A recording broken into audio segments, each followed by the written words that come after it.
Before we begin, thank you very much to Andrew A. for joining my Patreon campaign. Thank you so much for the support. It does mean the world to me. And as long as you guys are willing to keep going, I am willing to keep going too. My daily shout-out streak is going to carry on for the majority of the month. You people are insane. I'm not going to tell you when it ends, because I don't want to challenge you again for a little bit. Suffice to say, you've kept me in shoutouts for a while, so thank you for giving me a problem. Speaking of, on today's Toy Store Life, we're going to be talking about a problem, because it is a problem that any store like this is going to run into, and it's pretty common amongst, just about any resale location, whether it is, something as minor as like a little ma and pa antique store, or even Goodwill, and that is just glut. That is just detritus. That is when you take in a big batch of something, like in this case, when I take in a big collection of toys that someone brings in to trade, it always comes with a caveat of something is going to be included that I really do not want. There's going to be something in there. There's going to be a stack of duplicate Funko Pops that I know are not going to be valuable or high demand. It's going to be it's going to be some random like Marvel Legend that is missing parts that I know is never going to sell because it's a character no one cared about. There's like the little kid toys that get thrown into the mix when you're going through a collection of something. You're just looking to pawn things off. That's the situation, right? So that ends up happening a lot in this store. And it happens when you're trying to get some. There's always lots that come in where there's good things in them. This is going to sell, or it's going to look good being in the store. But you're going to carry a lot of stuff along with that is just not going to move. It's going to fill up a shelf, and it's going to make your store look more full.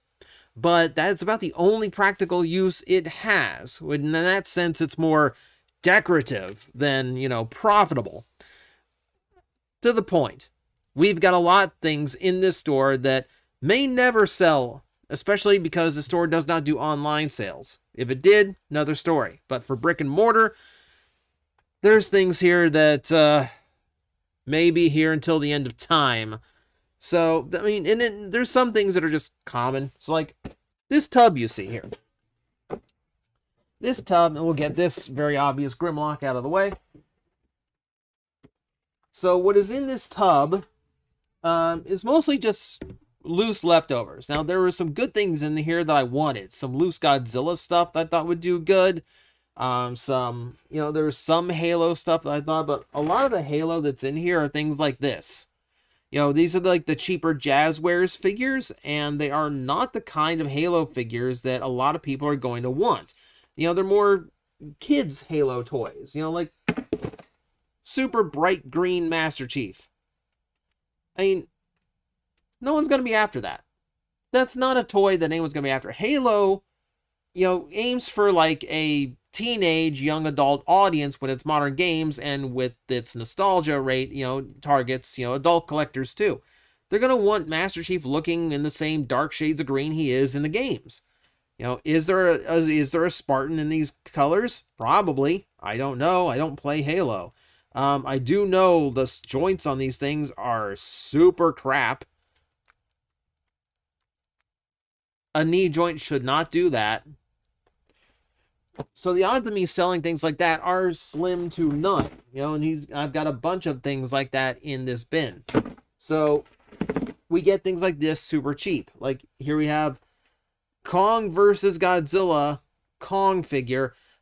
These things didn't sell when they were brand new in the store.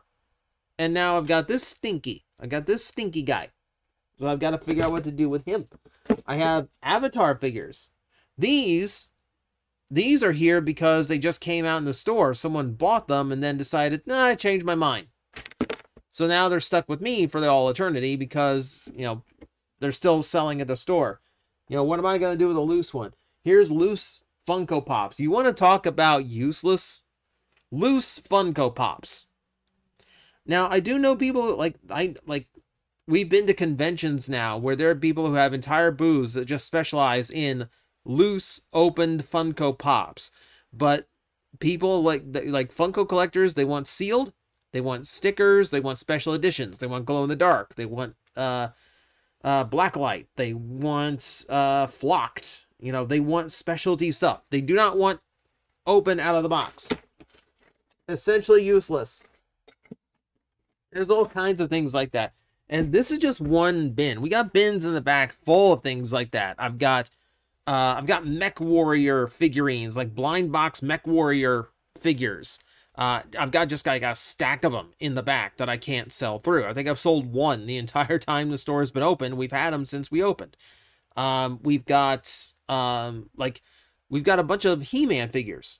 We've got a bunch of really, we've got a big lot of HeMan figures. We pieced together some sellable examples, you know, make sure they could stand up and their gimmicks still worked.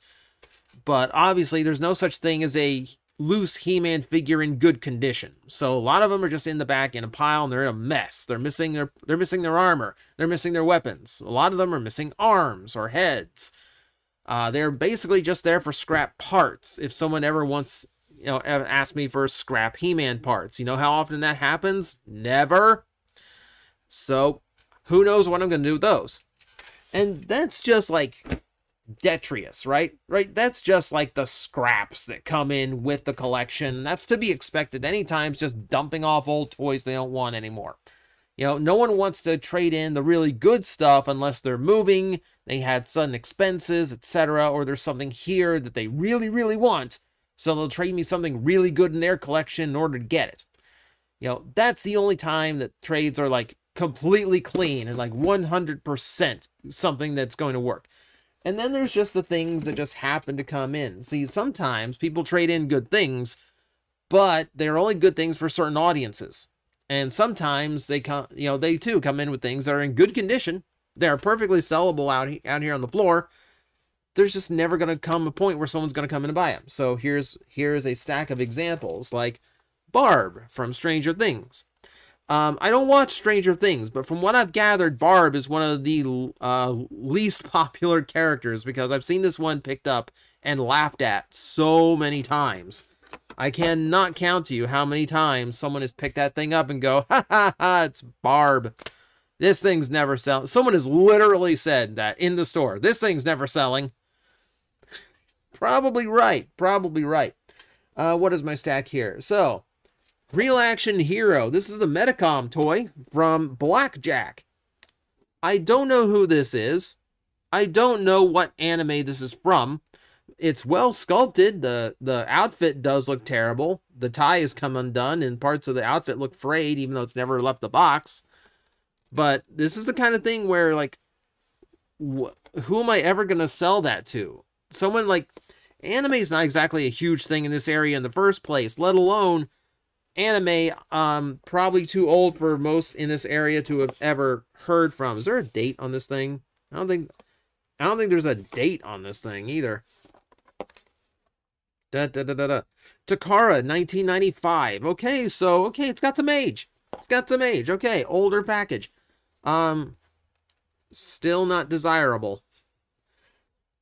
So, I don't know what to do with that. I don't know what to do with that. I don't know what to do with this Spawn. That the bubble is so yellowed on it, you can't even see the figure well. What do I do with that? I don't know. You tell me. Here's a toy of Jack Osbourne. Talk about a toy for its time. Can you imagine anyone being nostalgic for the Osbourne's reality show? And wanting something not of Ozzy Osbourne, but of Ozzy Osbourne's kid. And not even the interesting kid, you know? It's...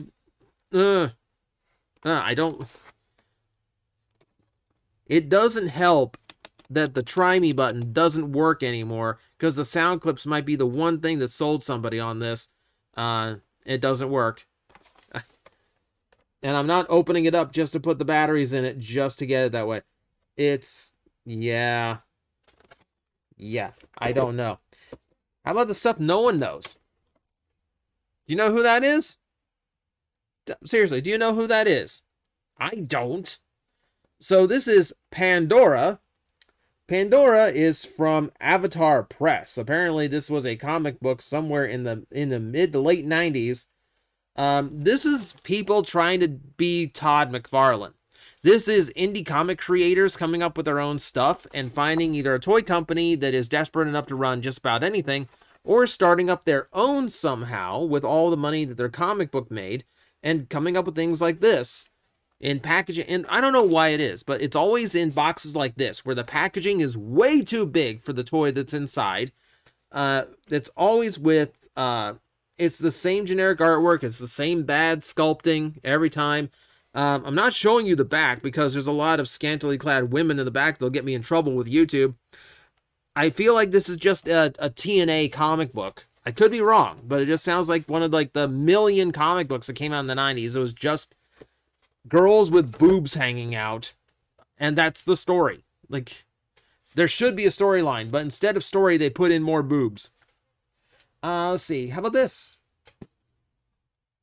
It's a Dragon Ball Scouter, and you'd think that would be cool, except it's the Japanese version of it. This was here before I even started working here, which was like literally a matter of 30 days. So this was here when the store was conceived. And I don't know how the original owner got it, because I know him. He doesn't know anime, but it's a Scouter from Dragon Ball. Actually, it's Dragon Ball Heroes. Let's be specific. It's Dragon Ball Super, but it's actually representing Dragon Ball Hero because it's supposed to be like swappable with things that kind of integrate with the games and the online site. So the idea was that you like got more chips from a Gashapon machine, pop them in, and it will play sound effects based on that character. So you can read different characters' power levels by putting the different chips in. So it's a cool device. It's all in Japanese, so good luck. So that, you know, so people come in here asking for Dragon Ball, you know, once in a while. Like, that's actually a more popular one. That one I get requests for. But no one's ever going to take that Scouter if they can't hear, if they can't understand what it says, right?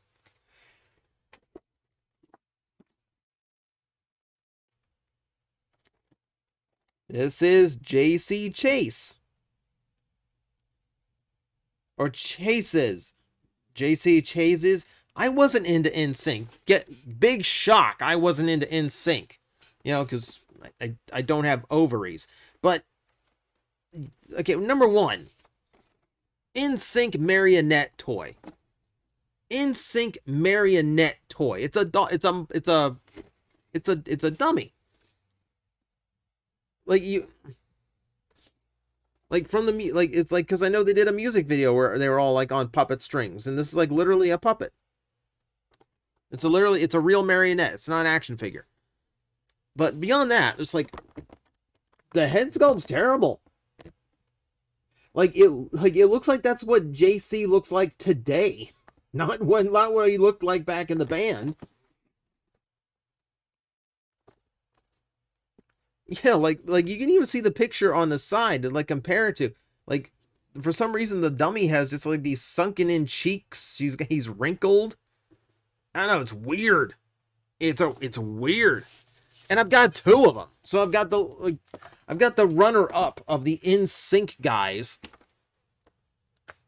twice over. And I have no idea what to do with them. This thing is cursed. This thing is absolutely cursed. It's a pull string Garfield, which would be fine. Except the pull string is very old, and the motor that makes the sound effects work doesn't. I don't know if you can hear this. I'm going to attempt it. But if you can't hear it, this part's just going to be super awkward. So, here, let me see if I can't hold this up. Stuffed again. Oh, tried. That again. Stuffed again. Can you say anything else for me, Garfield? Try someone else. Stuffed again. I can't even tell what he's saying. Come on. Stuffed again. It's literally just stuck on that one line. Oh, there we go. Food is his life. He doesn't have a life. He's... Oh, and then he's back to that line again. I got you to say something different once.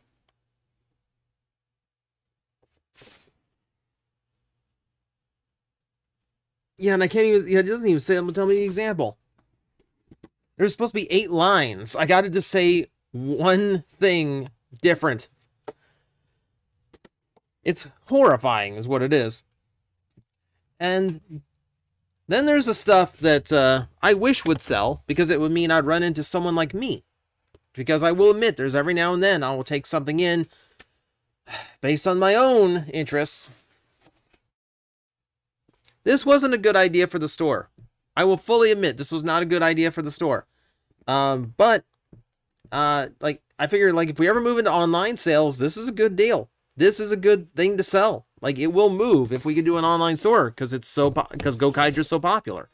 The problem is we do not have Gokaio. We do not have the toy that works with that. I also have Furaimaru, and I have the what is it called?